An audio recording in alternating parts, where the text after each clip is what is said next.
जो भी सब्सिडरी में हिस्ट्री लिए हुए हैं उनके लिए ये वीडियो बहुत हेल्पफुल है, क्योंकि उनका एग्ज़ाम बहुत ही नज़दीक है। तो हम लोग और वीडियो भी अपलोड कर चुके हैं, तो आप लोग उसको देख सकते हैं अगर नहीं देखे हैं तो। आगे इस वीडियो में आपको बहुत से ऐसे क्वेश्चन मिलने वाले हैं जो एग्ज़ाम में काफ़ी पूछा जा चुका है और बहुत फेमस क्वेश्चन है। तो इसमें जो पहला क्वेश्चन है यहाँ तक हो चुका था। आप लोग अगर वीडियो नहीं देखे हैं तो इसको देख लीजिएगा, 25 तक क्वेश्चन हो चुका था। आगे हम लोग बढ़ते हैं। अगले क्वेश्चन है कि आर्यकालीन शब्द अधिवास से तात्पर्य क्या था? तो कमर से ऊपर पहने जाने वाले वस्त्र था। क्या था? कमर से ऊपर पहने जाने वाले वस्त्र था। ये महाभारत मूलतः किस रूप में जानी जाती है? ये क्वेश्चन बहुत फेमस है, इसको याद रखिएगा। जय संहिता, या आप लोगों को याद ही होगा। फिर अगला क्वेश्चन है, ये भी बहुत इम्पोर्टेंट है। पुराणों की संख्या कितनी है? तो 18। इसको भी याद रखिएगा, या आपको याद होगा ही।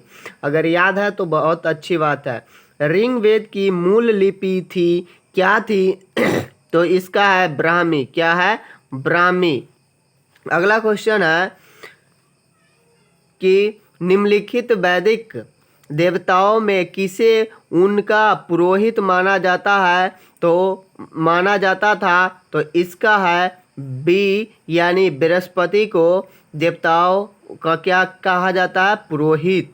फिर है सबसे पुराना वेद कौन है? तो ये ऋग्वेद जो है वो सबसे पुराना वेद है। और वेदों की संख्या कितनी होती है ये भी पूछे तो आप लोग बता सकते हैं, 4 होता है। और कौन कौन होते हैं वो भी पूछे तो इसी से आंसर आ सकता है यजुर्वेद, ऋग्वेद, सामवेद, अथर्ववेद।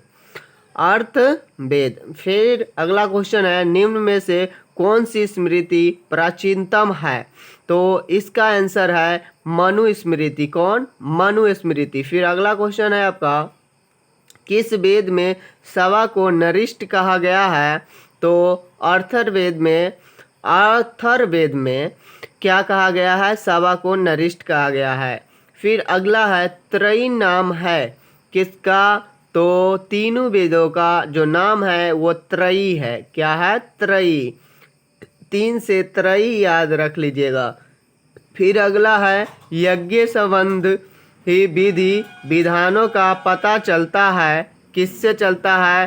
तो यजुर्वेद से पता चलता है। फिर अगला क्वेश्चन है, ऋग्वेद में उल्लिखित यब शब्द किस ऋषि उत्पाद हेतु प्रयुक्त किया गया था, यानी किया गया है?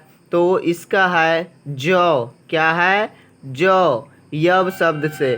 फिर है, ऋग्वेद में सर्वाधिक संख्या में मंत्र संबंधित है, किससे है? तो अग्नि से है। ऋग्वेद में अग्नि से है।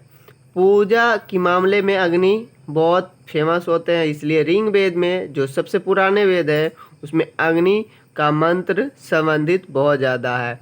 फिर है, ऋग्वैदिक काल के प्रारंभ में निम्न में से किसे महत्वपूर्ण मूल्यवान संपत्ति समझा जाता था? तो ये गाय को। किसको? गाय को। संस्कारों की कुल संख्या कितनी है? तो ये भी आप लोग पढ़ चुके हैं 16, 10th क्लास में। फिर निम्नलिखित में से किसे ऋग्वेद में युद्ध देवता समझा जाता है? तो ये इंद्र को समझा जाता है। इस सबको भी इम्पोर्टेंट समझिए, इसको याद रखिएगा। फिर अगला है, हिंदू पौराणिक कथा के अनुसार समुद्र मंथन हेतु किस सर्प से रस्सी के रूप का में स्वयं को प्रस्तुत किया गया? तो इसका आंसर है शेषनाग। ये भी आप लोगों को पता होनी चाहिए, और होगा तो अच्छी बात है। फिर है, वैदिक युगीन सभा क्या है? तो ये मंत्री परिषद थी। क्या थी? मंत्री परिषद थी। फिर अगला क्वेश्चन है कि प्राचीन काल में आर्यों की जीविकोपार्जन का मुख्य साधन क्या था? तो शिकार था। ये भी आप लोग जानते होइएगा। फिर अगले क्वेश्चन की ओर बढ़ते हैं, निम्नलिखित में किसका संकलन ऋग्वेद पर आधारित है?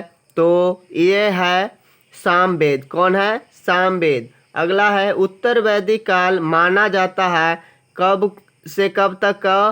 तो 1000 ईसा पूर्व से 600 ईसा पूर्व तक को।